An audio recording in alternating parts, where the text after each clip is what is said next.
Добро пожаловать на канал «Обнимаю Таня», и сегодня я хочу рассказать вам о карте здоровья в матрице судьбы. Я поделюсь с вами своим мнением и своими разработками. Надеюсь, они помогут вам на пути познания себя и в помощи другим познать свою истинную природу. А в конце видео вас ждет классный бонус.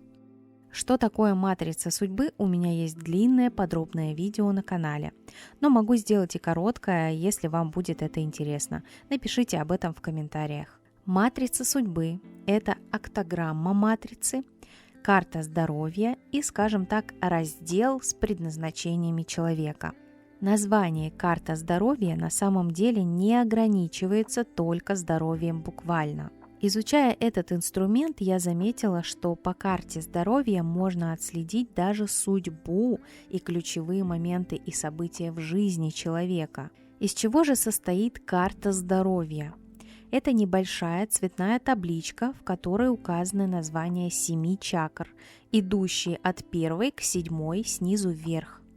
Именно так энергия поднимается по человеческому телу, поэтому они прописаны снизу вверх.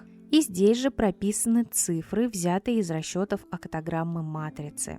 В самой матрице определенные точки отвечают за расположение чакр в человеческом теле.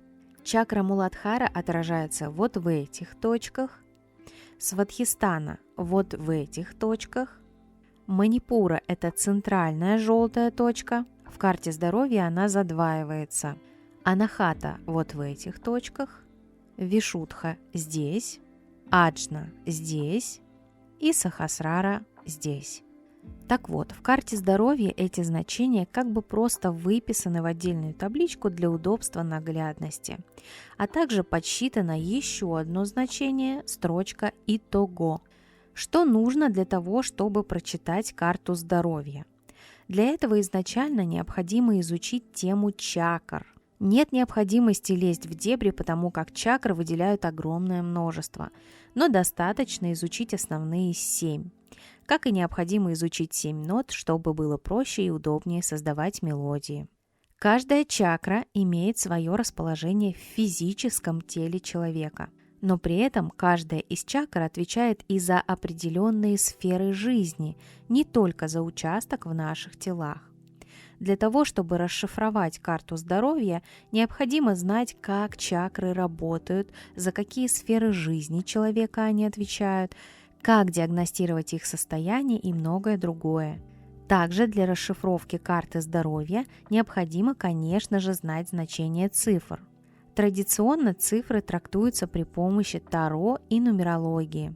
По своим личным наблюдениям я хочу сказать, что и октограмма матрицы, и карта здоровья, и предназначение лучше и точнее трактует именно нумерология. Интересен факт, что в основе Таро также лежит именно нумерология. Как вы заметили, в карте здоровья есть 3 колонки, которые в автоматических калькуляторах везде называются по-разному. Я кратко постараюсь объяснить вам, что к чему и почему именно так. Первая колонка, которая очень часто называется физика. Вторая – энергия. И третья – итого. Что это значит? Предполагается, что физика – это цифры, которые относятся именно к физическому телу. Энергия – к состоянию человека. А колонка «Итог» – это сумма физики и энергии. Колонка «Итого» – это вертикальное суммирование всех цифр в колонках. То есть, например, колонка «Физика». Суммируются все числа, снизу вверх или сверху вниз, без разницы. И вот такой получается итог. Итог всегда приводится к числу, равному 22 или меньше. Если итоговое число больше 22, то оно считается так. 23 равно 2 плюс 3, что равно 5. 24 – это 2 плюс 4, что равно 6. И так далее. Любое число больше 22 складывается по отдельным цифрам. Еще раз повторюсь, что обычно предполагается, что колонка «Физика» и значение в ней – это отражение чисто физического состояния тела. Колонка «Энергия» – это отражение эмоционального фона, а итог – это якобы просто итог. Как показывает мой опыт исследования карт здоровья разных людей, это не совсем отражает действительность, потому как значение чисел из колонки «энергия» вполне может отразиться и на физическом теле человека. Теперь немного моей интерпретации данных колонок, причем все очень просто. Если мы посмотрим на октограмму матрицы, то в ней есть линия Земли и линия неба. Линия Земли – это то, что касается нашей материальной жизни как человека, а также всего физического нас окружающего. Располагается она вот здесь. И, соответственно, колонку физика я бы назвала тело. Линия неба – это отражение состояния психики, эмоционального фона человека, душевных переживаний, внутренняя составляющая человека, невидимая стороннему глазу. Колонку энергия я бы назвала дух. Колонка итог – это сумма первых двух колонок. И опять-таки нужно все же понимать, что значит колонка итог. Для этого нам необходимо понять, что же связывает наше тело и дух, что их соединяет. Ответ – живое сознание.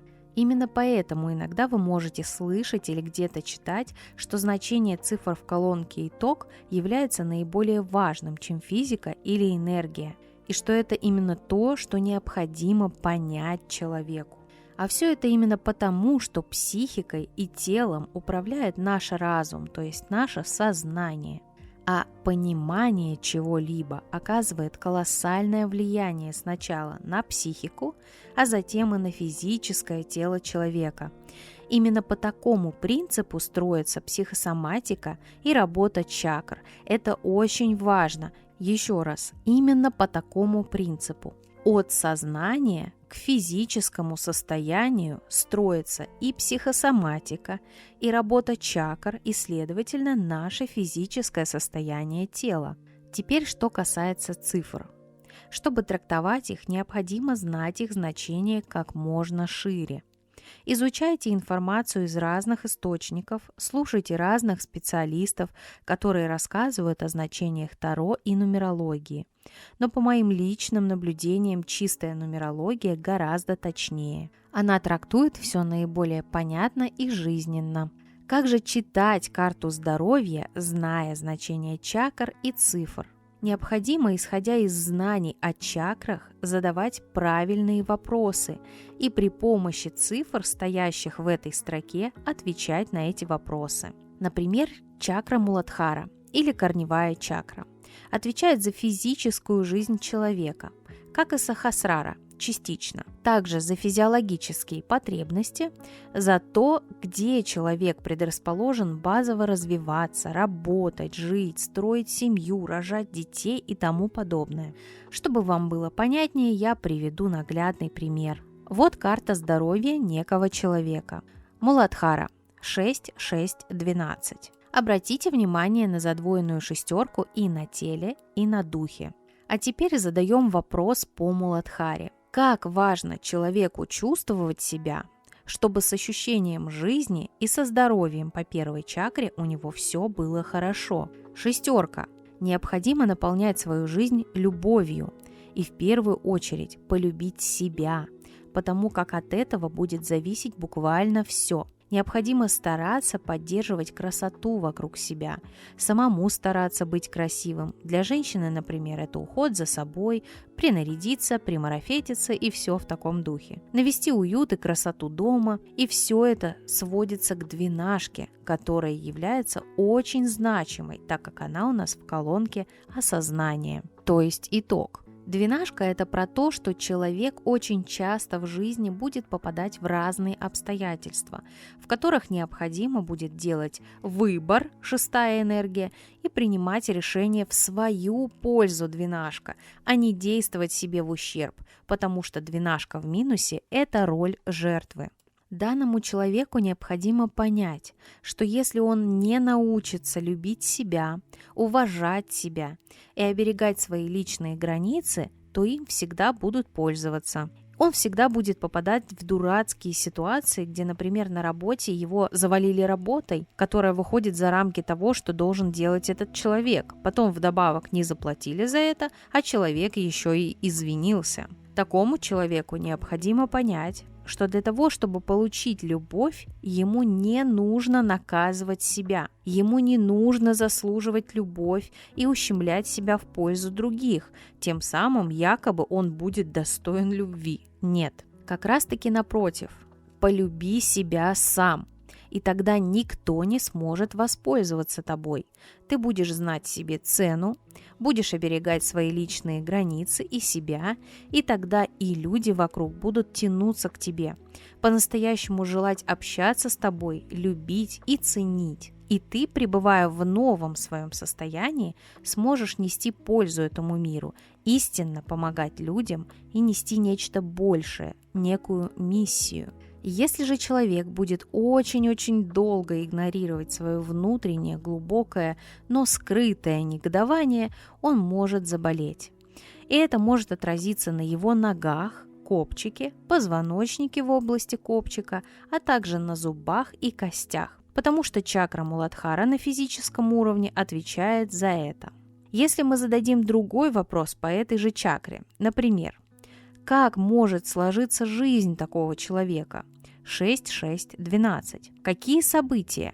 Если человек не будет любить себя, уважать себя, находиться в гармонии с собой внутренне в первую очередь, и если он будет впадать в роль жертвы, когда говорят, что жизнь обидела или внешние обстоятельства виноваты и прочее, то такой человек в определенный момент, окрыленный чувством, может, например, выйти замуж, жениться, но позже все его грустные особенности обязательно проявятся, и брак попросту распадется. Но на самом деле это в лучшем случае, потому что, как в худшем случае, такой человек будет все терпеть до бесконечности.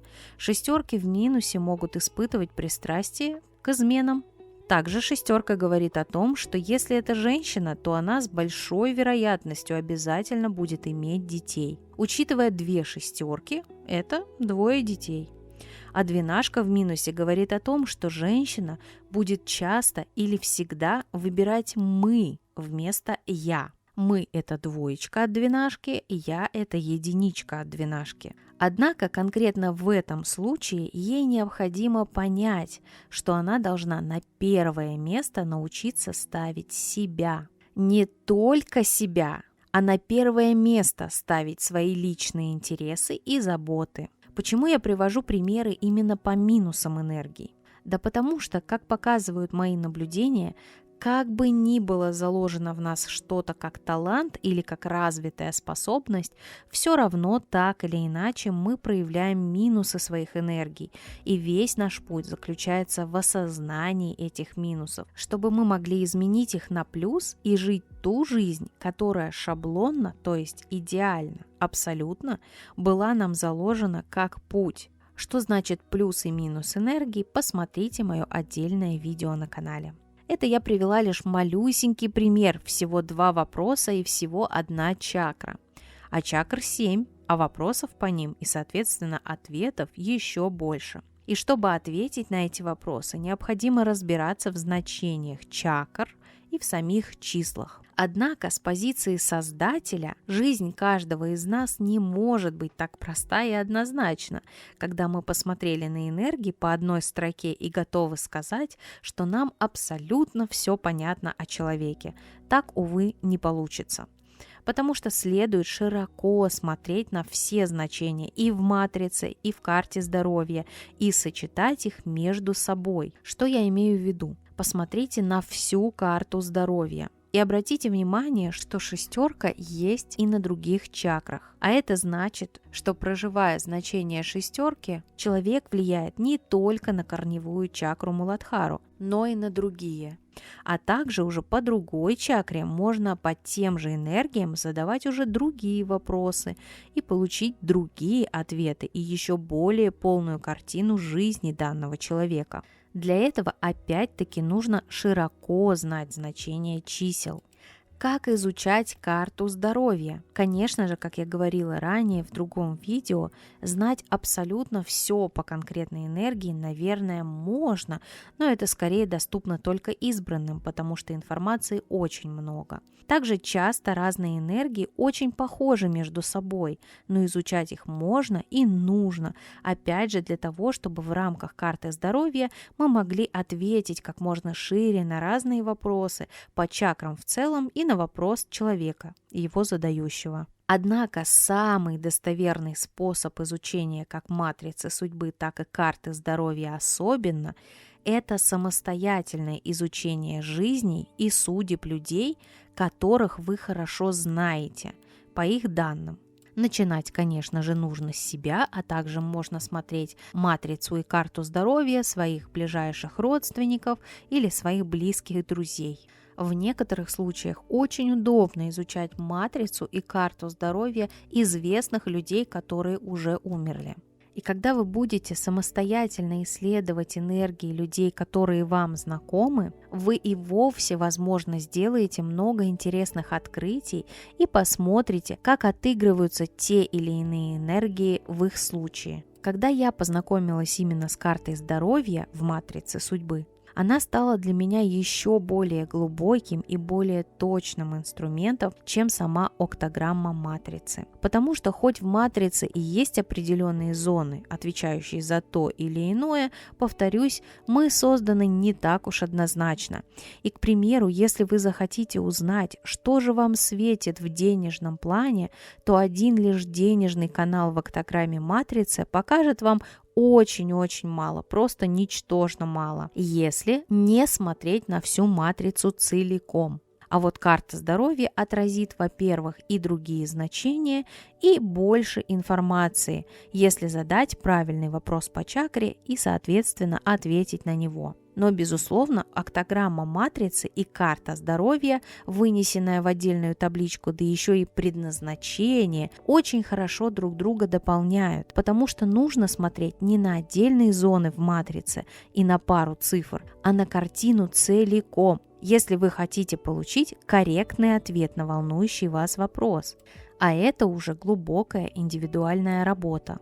Друзья, для тех, кто досмотрел мое видео до этого момента, я дарю вам классный бонус по диагностике состояния своих чакр. Найти этот файл вы можете по ссылке в закрепленном комментарии.